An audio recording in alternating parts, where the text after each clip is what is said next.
everyone. This is the Live Sports Talk podcast, and this is your host, Jeff, here with our hockey analyst, Ed, who is here for the first time. Say what's up, Ed. Hey, guys. All right, well, so I'm going to kick it over to Ed for some NHL free agency talk. And, Ed, it's all you. Who you want to talk about first? All right, well, it is July, and so it's odd to be talking about hockey now, but there are still some notable names out there for either trades or free agency. I think the most intriguing name, he hasn't been maybe the most talked about, especially since there was Parise and Suter, and now the Weber thing, and he hasn't really been talked about, but Roberto Luongo is a very interesting name because he won't be playing in Vancouver next year. That's pretty obvious. They want Corey Schneider, who's played backup to Luongo the past few seasons, to start. He got paid the starter money. Luongo still has a huge contract to take on. And it's interesting to think what teams would be interested in him because they have to not have a starting goalie or a goalie they're comfortable with. And also have to be able to take on his huge cap hit. I think the team right now that you look at for that is the Florida Panthers, a team that was very surprising last year, finished third in the Eastern Conference, won the Southeast Division, which admittedly was a weak division, but they still won it. And you look at their two goalies, Jose Theodore and Scott Clemenson, both in their mid-30s, older guys, obviously. I think that's the team he would go to because I don't think they are comfortable with letting those guys go a full season. I'd imagine if they don't get Luongo, Theodore and Clemenson would split the time. And Luongo has said he would like to go back there. I think that's an interesting place for him to go.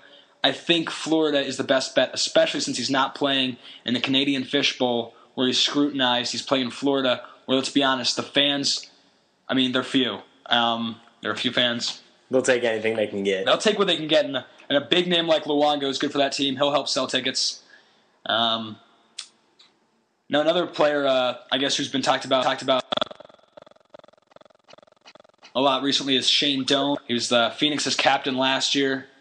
I think he'd like to stay in Phoenix. I think that's definitely a possible landing spot for him.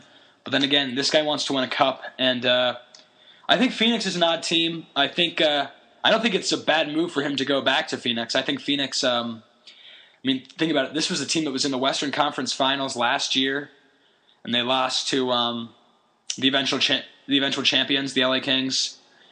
And really, they haven't done anything bad this offseason. They brought in Zbigniew Michalek for the Pittsburgh Penguins. I think he's reliable defensively. I think he had a bad year last year, okay year the year before. He suffered since he was in Phoenix, and I think it's because he never really fully adapted to the Pittsburgh system. I think he'll be great back in Phoenix. I think Phoenix is really – I think they're a legitimate contender. The West is deep. The West is tough. A team could finish second in the West, or they could miss the playoffs. It's really just a much deeper conference than the East. You look at the West, you think, oh gosh, there's like 13 teams that can make the playoffs. You look at the East, maybe there's 9. The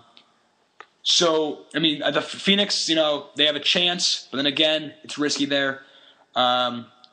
Teams I could see him fitting, the Vancouver Canucks have expressed interest in Shane Doan, as of other teams. It makes sense. Some possible teams, the Detroit Red Wings might be interested in him, especially after losing out on Zach Parise. Look at Suter. And Suter. Yeah, but Suter's on the defense I was thinking about. Parise on the wing. Same goes for the Devils. The Devils might also be interested in Alex Semin, who we'll talk about in a minute. But Shane Doan has made it pretty clear that he's very comfortable with waiting this out. He wants the best deal. Another team that I might look at is Winnipeg, the Winnipeg Jets. He started his career in Winnipeg. That'd be maybe like a come-homing for the end. He is a 35-year-old, so it'd be interesting to see. Now to Alex Semin, a 28-year-old, plays the wing, spent the past few years in Washington. He's only a few years removed from a season where he scored 40-some goals. I'm not sure if it was 40 or 45. That's a big difference, but it was one of the two. It was a great season. He's suffered a bit since then, but I think he can get a bounce-back year. He's got unmatched talent for a winger. He's really great. When you look at it, I looked at him and Parise as the two biggest free agent wingers this offseason, and I think he's got more talent than Zach Parise. I think Parise's been playing in a better system.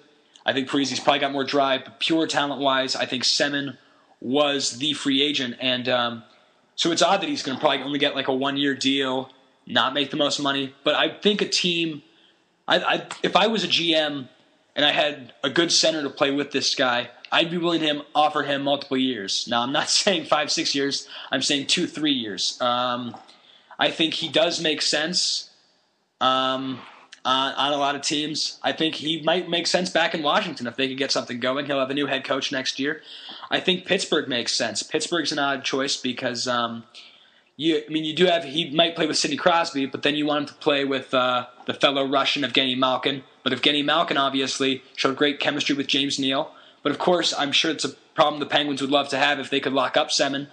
That doesn't seem like a bad problem to have. It doesn't seem like a bad problem to have. And with him with Crosby, I mean, he could have a great year with Crosby. Yeah, you get Kunitz on the left and him on the right. Kunitz in front of the net. That'd be great. And then again, the Detroit Red Wings also come up. I think they really want a piece this off season after losing on those big 2 free agents. You look at all the teams that were heavily involved in that. Obviously, Minnesota got those guys. But then you look at the Penguins, you look at the Devils, you look at the Red Wings. They're all guys who could try to make moves for those players. And then there's 2 other players they could try to make moves for. One of them is Rick Nash. And now Rick Nash is, about a week ago, it was reported that he'd given a list to his general manager, Housen, of, I think it was 6 teams he'd be willing to play on, which included the New York Rangers, the Boston Bruins, San Jose Sharks, Philadelphia Flyers, Pittsburgh Penguins, and the Detroit Red Wings.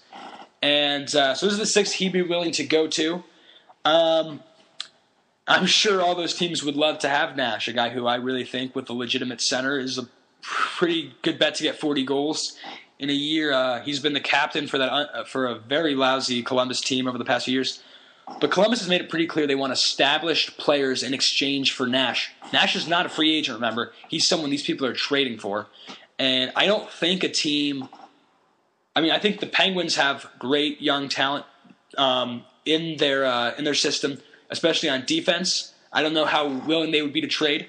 I think the Philadelphia Flyers are a team that's been pretty willing to make some big moves. You look at they moved Jeff Carter, they moved James Van Riemsdyk, they moved Mike Richards, they brought in Wayne Simmons, they brought in Ilya Bryzgalov. You just look at the big names that have gone in and out of that team over the past years, and then of course recently this offer sheet with Shea Weber. This would only be assuming they don't get Weber. Now, there's actually a very interesting thing that the Flyers passed up on was Nashville had told them if they wanted Weber, Braden Shen and Sean Couturier would be the deal, and the Flyers rejected that. So you have to wonder, Scott Holmgren has always been a big player on the trades, but if he's not willing to make that trade to land who I think is the best defenseman in the NHL, sans maybe Zdeno Chara, I think maybe he's not all that interested in making a huge move this summer. Maybe he just wants to, because he beat the Penguins last year in the first round. Maybe he wants to ease it out, see what they can do next year with this team. New York Rangers, a team that I think makes probably the most sense for Rick Nash. I think him playing with Brad Richards would be absolutely phenomenal. That'd be great. And then the San Jose Sharks are another team. I think they'd have the most deep and lethal top 6 in the NHL. They got Nash, because he'd be playing along with Thornton, Marleau, Pavelski, Klo. It's just absolutely filthy deep in San Jose. And the Boston Bruins, they're a team that could also make a move for him. I haven't heard too much on that front. It remains to be seen. The other guy who I was referring to earlier was Bobby Ryan. Now, Bobby Ryan is, I think, of all the people who you're talking about trades right now, which the 3 big names, which is Luongo, Nash, and Ryan. I think Ryan's the most likely to be on his team next year, the Anaheim Ducks. Now, he did get a new coach this year, Bruce Boudreau. He had problems with coaching in the past, general manager as well. I think that's something to watch. I don't know. See, the Penguins were a team that I know was interested in Bobby Ryan. Penguins are interested in a lot of players right now, but I don't see them as getting Bobby Ryan because Anaheim really wants a good number 2 center to play behind Ryan Getzlaf. I don't see them having that, as they have 2 great number 1 centers, neither of them who they would even contemplate moving for Bobby Ryan. So those are the big names out there. That's the NHL. Also, real quick, TJ Oshie just signed a deal with the Blues. He was a restricted free agent. I believe it's worth I believe it's for 5 years. And all right, thank you, Ed. That is your NHL free agency update, and that is it for us. You can follow us on Twitter at LiveSportsTalk. Comment, like, subscribe, and the rest of this podcast is on Spreaker.com/LiveSportsTalk. Thank you guys for watching, and I'll talk to you guys later. Peace.